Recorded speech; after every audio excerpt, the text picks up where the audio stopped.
తీసి విన్ను విన్ను వెతకండి క్యాప్ని. ఎవరు ఏరండి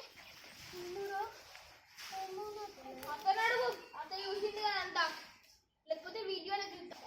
I want add rain only. Okay దీంతో ఆడుకుంటాం.